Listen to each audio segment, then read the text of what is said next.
Ernest Hemingway wrote the ending to A Farewell to Arms 47 times because he couldn't tell readers what they wanted to hear: that love saves you, that courage protects you, that your baby won't pass away for no reason at all.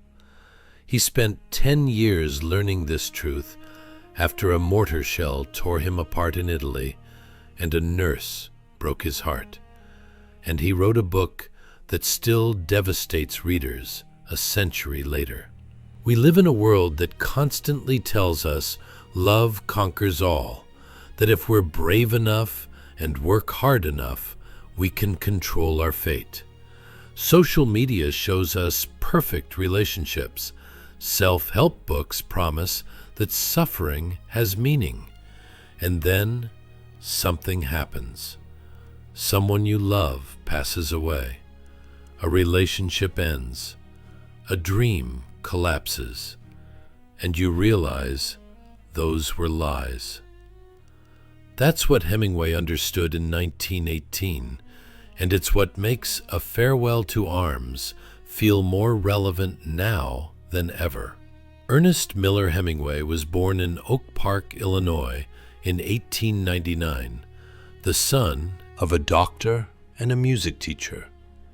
He grew up hunting and fishing in northern Michigan, learning early the code of masculine stoicism that would define his writing.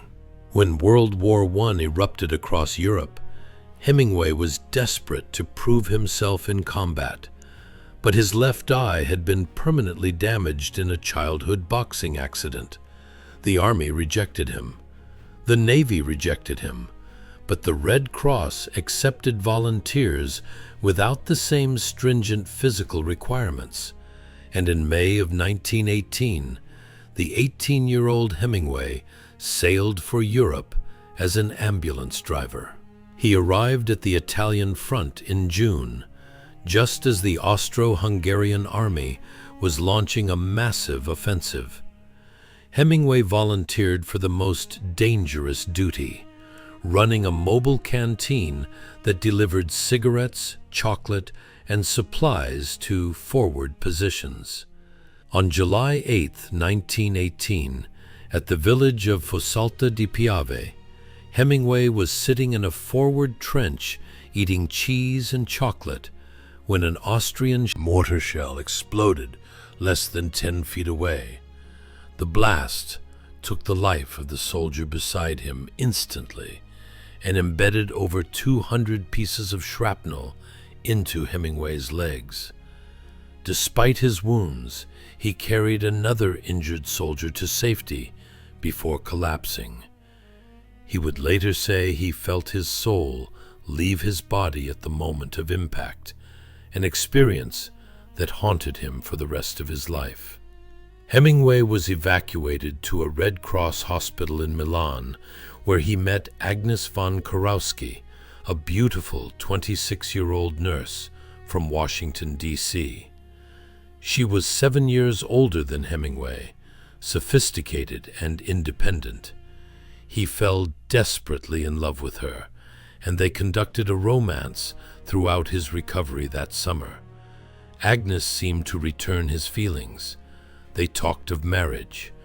But when Hemingway returned to America in January of 1919 to prepare for their life together, Agnes sent him a letter breaking off the relationship. She had fallen in love with an Italian officer. Hemingway was devastated. He spent months in despair, unable to process the dual trauma of his wounding and his heartbreak. It would take him nearly 10 years to transform that pain into art. In 1928, while living in Paris among the community of expatriate writers and artists, Hemingway began writing A Farewell to Arms. He worked on it obsessively, revising endlessly, channeling his experiences in Italy into the story of an American ambulance driver named Frederick Henry and his doomed love affair with a British nurse named Catherine Barclay. The novel was published in September of 1929 and became an immediate bestseller. It established Hemingway as one of the most important writers of his generation and remains one of the most powerful depictions of war and love ever written. Hemingway's Paris in the 1920s was the epicenter of a literary revolution. Writers like F. Scott Fitzgerald, Ezra Pound, Gertrude Stein, and James Joyce were reinventing what literature could do and how it could sound. These were the people Gertrude Stein called the lost generation, men and women who had survived the Great War and could no longer believe in the old certainties about heroism, patriotism, and meaning. They had seen industrialized slaughter on an unprecedented scale. They had watched an entire generation fed into the machinery of war. And they were determined to write about it with unflinching honesty, stripping away the romantic lies that had sent millions to their end. Hemingway discovered that the most powerful emotions are the ones you don't say out loud. When something terrible happens, you don't make speeches. You just keep walking. He believed a writer should show only what's visible, leaving the deeper emotions submerged, but giving weight to everything on the surface. His sentences were short, declarative, stripped of ornament. He never told you what a character was feeling. He showed you what they did and said and let you infer the emotions beneath. This approach was revolutionary, and it came directly from his war experience. When you have seen men blown apart, when you have felt your own soul leave your body, flowery language and elaborate metaphors feel obscene. All you can do is tell the truth as plainly as possible. If you're finding this exploration of Hemingway's masterpiece valuable, please take a moment to subscribe to our channel. We break down the greatest books ever written so you can understand what makes them extraordinary. A Farewell to Arms opens in the Italian mountains, where Lieutenant Frederick Henry serves as an ambulance driver for the Italian Army. Frederick is not Italian. He is an American volunteer, a young man who has joined the war not from ideological conviction, but from a vague desire for experience and adventure. He drinks heavily with his friend Rinaldi, a cynical Italian surgeon. He visits brothels. He treats the war as a kind of dark tourism. He has, as he says, no stake in this conflict. He does not hate the Austrians. He does not love the Italians. He is simply there, observing, detached, waiting for something to give his life meaning. That meaning arrives in two forms. First, an Austrian shell explodes in the dugout where Frederick sits eating cheese and pasta, shredding his legs, and nearly you're inside Frederick's head when the shell hits. Flash. Roar. Then he finds himself on the ground. He knows he is hit. He tries to move and cannot. Someone carries him. He receives morphine. The pain comes later, but in the moment of wounding, there is only confusion and the strange sensation of being separated from your own body. That's exactly how trauma actually feels, and it comes directly from Hemingway's own experience at Fossalta. The second source of meaning is Catherine Barclay, a British voluntary aid detachment nurse Frederick meets before his wounding. Catherine is beautiful and enigmatic. Her fiancé was at the Somme, blown to pieces, and she has come to Italy to escape her grief. When Frederick first pursues her, it is a game, a flirtation to pass the time. Catherine sees through him immediately. She tells him, "This is a rotten game we play, isn't it?" But she plays it anyway, because she is lonely and damaged, and war makes people desperate for connection.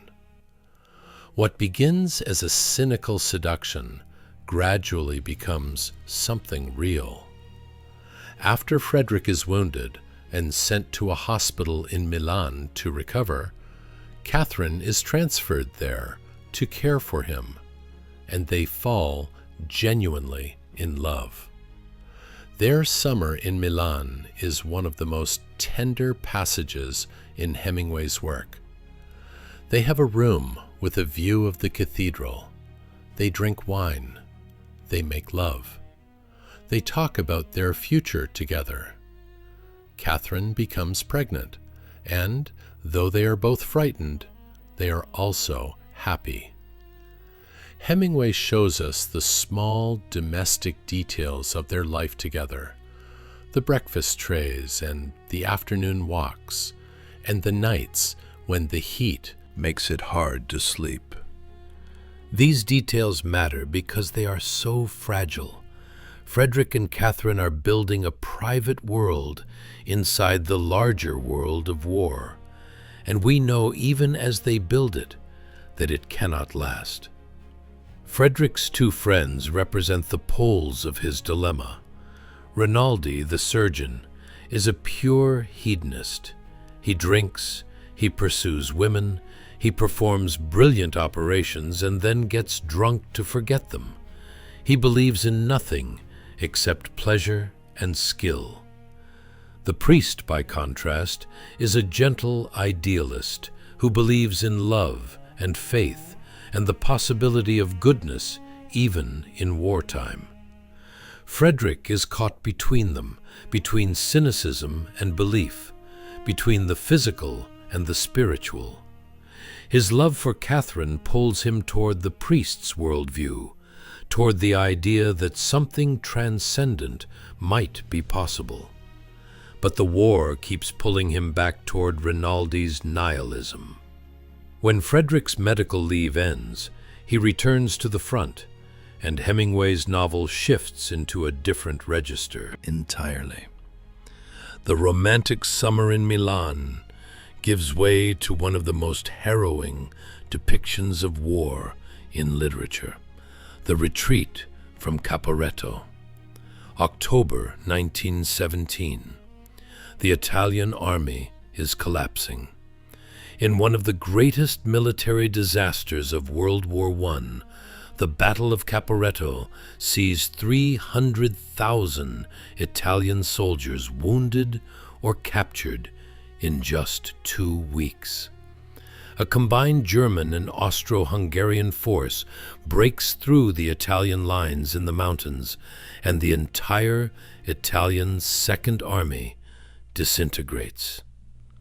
Frederick Henry finds himself caught in a chaotic retreat, roads clogged with deserters, artillery fire raining from the mountains, officers their own men for cowardice. In the mud and rain and panic, Hemingway crafts one of literature's most harrowing depictions of war's total breakdown, where the enemy is not just the Austrians, but your own army, your own officers, and the machinery of war itself. Hemingway based this section on meticulous research into the actual battle. He interviewed Italian veterans. He studied military reports. He wanted to capture not just the physical reality of retreat, but its moral chaos. Frederick commands a small convoy of ambulances trying to retreat along the jammed roads. Rain pours down constantly, turning the roads into rivers of mud. Vehicles break down. Soldiers abandon their units. Civilians flee with whatever they can carry. The column moves at a crawl, then stops completely. Frederick and his drivers abandon their vehicles and continue on foot. Rain turns the roads to rivers. Rain soaks through uniforms. Rain fills the trenches and makes every step a struggle. If you've ever been told that everything happens for a reason, and know in your gut it's empty comfort, you understand what Hemingway is writing about here. If you've ever faced something terrifying and realized courage doesn't actually protect you, you know what Frederick is learning. This isn't just a war novel. It's about what happens when the stories we tell ourselves about control and meaning fall apart. In one of the novel's most disturbing scenes, Frederick, an Italian sergeant who refuses to help push a car out of the mud. The sergeant runs away, and Frederick fires him in the back. He misses. Bonello, one of Frederick's drivers, takes the pistol and finishes the job. Hemingway does not moralize about this moment. He does not tell us whether Frederick is right or wrong. He simply shows us what happens when military discipline collapses and men become desperate. The normal rules of civilization evaporate. You for disobeying an order, and then you walk on, and the rain keeps falling. The chaos culminates when Frederick and the survivors of his unit reach the Tagliamento River. Italian military police have set up a makeshift court on the riverbank. They are stopping officers, questioning them about the retreat, and them as deserters. There is no trial, no evidence required. The battle police simply grab officers at random, and Frederick watches them, a lieutenant colonel, then realizes they are coming for him. He breaks away from the column and dives into the river. When Frederick dives into that river and lets the current carry him away, his anger washes away with it. He's not Lieutenant Henry anymore. He's not even a soldier. The uniform that nearly got him is gone. Rain falls as the current pulls him downstream, and in that moment, Hemingway shows us that sometimes the only way to survive is to let go of who you were supposed to be and just float. Just let the current take you somewhere new. He is no longer Lieutenant Frederick Henry of the Italian Ambulance Corps. The war is over for him. He has made, he says, a separate peace. He has withdrawn his consent from the war's claim on him. From this moment forward, Frederick's only loyalty is to Catherine and to the life they might build together. But escaping the war physically is not the same as escaping it psychologically. After deserting, Frederick makes his way to Milan, where he reunites with Catherine. They know he will be arrested as a deserter if he stays in Italy, so they plan a desperate escape to neutral Switzerland. A friendly barman helps them, and one night they row across Lake Maggiore in a small boat, 35 kilometers across open water. Frederick rows through the darkness while Catherine sleeps in the stern. His hands blister and bleed. The crossing takes all night. When they reach the Swiss shore at dawn, they are arrested immediately as refugees. But Switzerland is neutral. They are safe. They settle in a small village above Montreux for the winter. They rent rooms at the Hôtel Beau Séjour. They walk in the mountains. They read newspapers about the war continuing without them. Snow falls and covers everything. They are happy, or they tell themselves they are happy. Catherine's pregnancy advances. They talk about the baby, about what they will name it, about the life they will have after it is born. But there is a shadow over everything. Catherine is afraid of the rain. She keeps saying she sees herself in it, that rain means for her. Frederick tells her she's being silly, that it's just weather. But Catherine's fear hangs over their happiness like a storm cloud. Frederick reassures her, but his reassurances ring hollow. Hemingway shows us that they have not escaped at all. The war is still inside them, in Frederick's nightmares, in Catherine's anxieties, and something darker is waiting. If you're moved by this story, please leave a comment below telling us what you think of A Farewell to Arms, and share this video with someone who loves great literature. The baby comes in March. Catherine goes into labor, and they take the train to Lausanne, where there is a modern hospital with experienced doctors. But the labor goes on too long. The baby is in the wrong position. The doctors try everything. Finally, they perform a cesarean section. They pull out the baby. It's strangled by its own umbilical cord before it ever draws breath. The thing that was supposed to keep it alive became the thing that ended its life. That's Hemingway's universe in one image. Biology, nature, fate, whatever you want to call it, doesn't care about your love or your plans or how much you deserve happiness. Then Catherine begins to hemorrhage. Hemingway wrote this scene with devastating restraint. There is no melodrama, no operatic grief, just fact piled on fact. The doctors work frantically. They cannot stop the bleeding. Frederick is sent out of the room. He paces the corridor. A nurse tells him he can see Catherine. He goes in. She is very pale. They both know it. She tells him not to worry, that she is not afraid. Then she passes away. Frederick's response is the emotional center of the novel. He does not weep or rage or make speeches. He simply observes that it is like saying goodbye to a statue. Catherine's body is there, but Catherine is gone. He tries to say goodbye, but it is meaningless.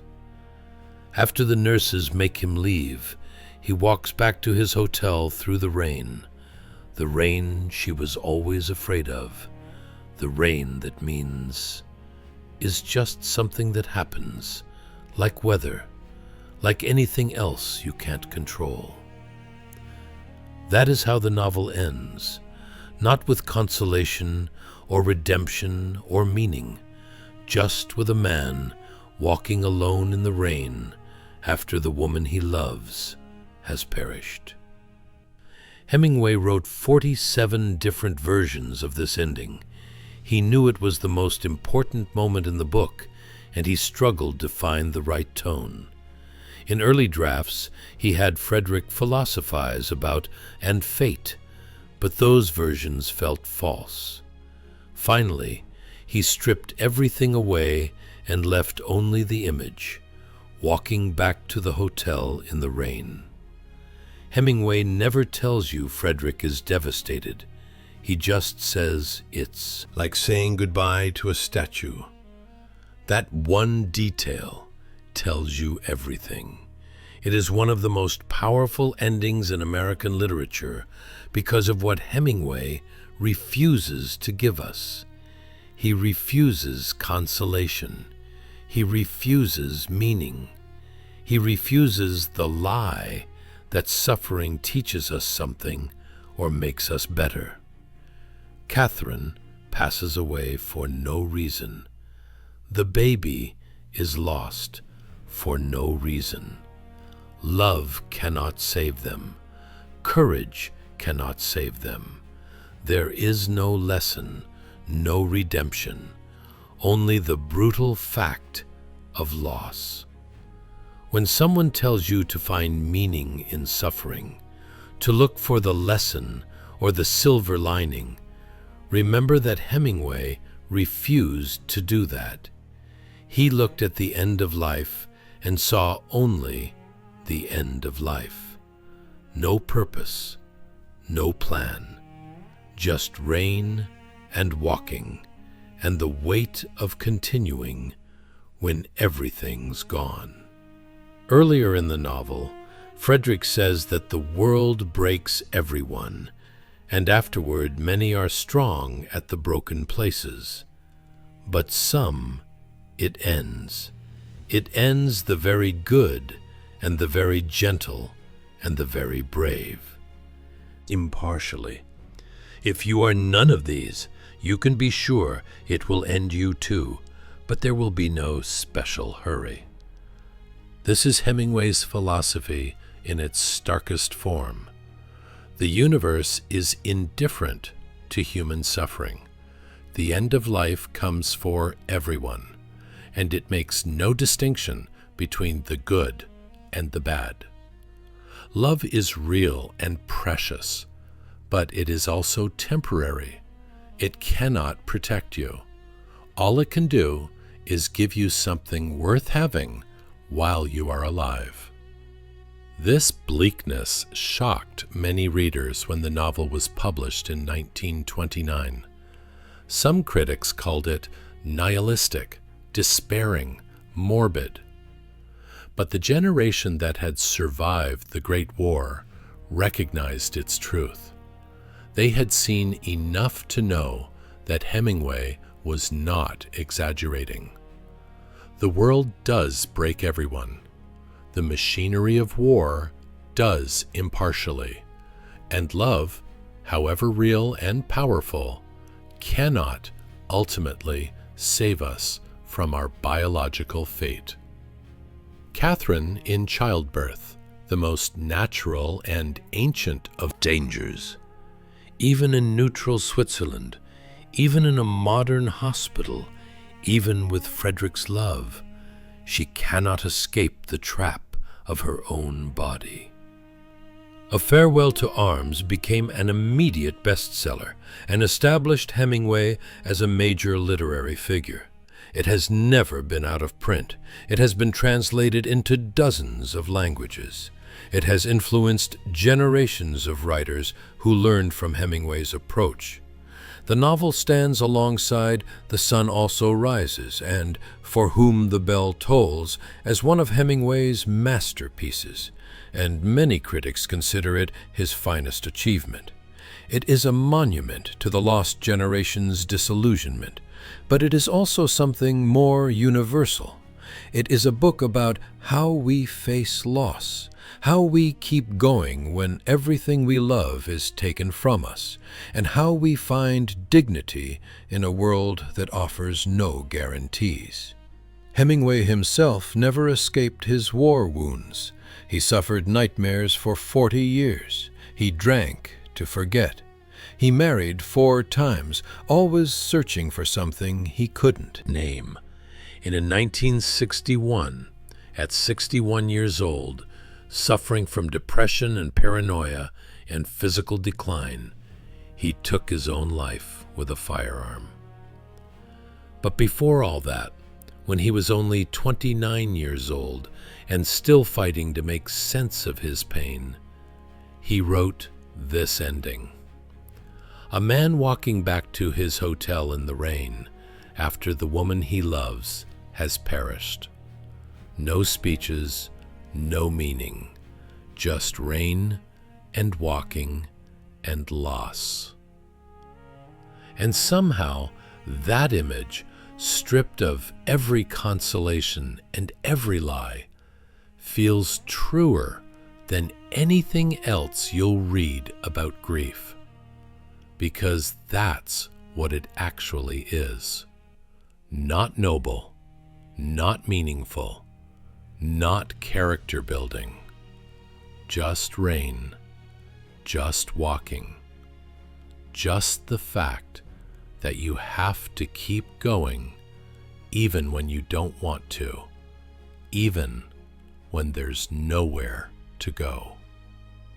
He took his pain and Agnes von Kurowsky's rejection and the memory of being blown apart at Fossalta, and he transformed it into a work of art that still moves readers nearly a century later. The novel teaches us that there is a kind of heroism in simply enduring, in facing the truth without flinching, in loving even when we know we will lose what we love. Frederick Henry is a hero not because he performs great deeds, but because he keeps going. He survives his wound. He survives the chaos of Caporetto. He survives Catherine's. He does not become wise or enlightened. He simply endures. And in a world that breaks everyone, endurance is its own form of grace. That is the farewell of the title. Not just a farewell to arms, to weapons and war, but a farewell to the illusions that make us think we can control our fate. A farewell to the belief that love will save us, or that courage will protect us, or that there is some meaning hidden in suffering. What remains after those farewells is the truth. And the truth, however painful, is what Hemingway gives us. 47 different endings.